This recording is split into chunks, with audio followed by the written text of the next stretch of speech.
ውድ ተመልካቾቻችን የአማራ ሚዲያ ኮርፖሬሽን በቀጥታ ከክልሉ ባህል ቱሪዝም ቢሮ ጋር በመተባበር ታላቁን የአማራ ባህልና ኪነ ጥበብ ፌስቲቫል እንግዲህ ከትናንትና ዕለት ጀምሮ እስካሁን ድረስ በልዩ ልዩ ስነ ስርዓቶች እያከበረ ይገኛል።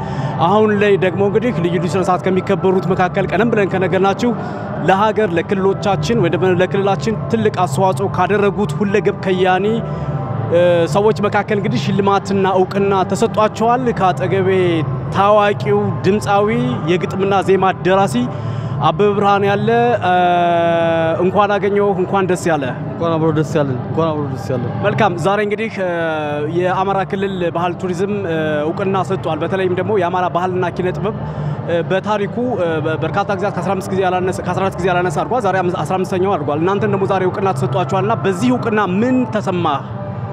ደስ ብሎኛል ስል እንደነገርኩ አሁን ሀገሩ ያለበት ሁኔታ ታውቀዋለህ። አንድ ጓደኛዬ ምን አለኝ፣ በዚህ በማይጠም ጊዜ ውስጥ እንዲህ የሚጣፍጥ ሽልማት ብሎኛል አንድ ጓደኛዬ። እና ህይወት ይቀጥላል፣ ምንም የማይጣፍጥ ነገር የለም። ዜማም ይቀጥላል፣ ህይወትም ይቀጥላል። እና እንደነገርኩ የሐሳቦች ቢኖርብንም ትካዜ ቢኖርብንም ግን በዚህ መካከል ደግሞ ሰርተህ እንደዚህ መሸለም አለ ለካ ብዬ ነው ያስብኩትና እጅግ በጣም አድርጌ ነው ያከበርኩት። ደስ ብሎኛል በጣም።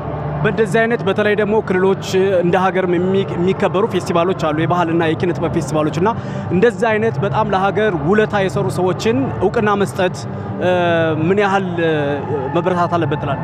ከዚህ በላይ የለም። እንደነገርኩ ኪነ ጥበቡ ገንዘብ የለውም፣ ሮያሊቲ የለውም፣ ብዙ የሚባሉ ነገሮች አሉ። ለኔ ግን በቃ ትልቁ ገንዘቤ ይሄ ነው። እንግዲህ በተረፈ ስለሰጣችሁ ነገር እናንተ ዜማዎችን ባትወዱ በርታ ባትሉ ኖሮ እዚህ አልደርስም ነበርና ዜማዎችን አክብራችሁ ስለሰማችሁልኝ፣ ዜማዎችን በነፍሳችሁም በስጋችሁም ስለሰማችሁልኝ፣ በዜማዎችም ስለተጽናናችሁ ስለበረታችሁ ነው በርትቼ የምሰራውና እጅግ አድርጌ ስለሰጣችሁኝ ክብር ሁሉ ስለሰጣችሁኝ ሽልማት ሁሉ እጅግ አድርጌ ነው የማመሰግነው። ብድር መላሽ አድርገኝ። እኛም በአማራ ሚዲያ ኮርፖሬሽን በጣም እናመሰግናለን። እኔም አመሰግናለሁ።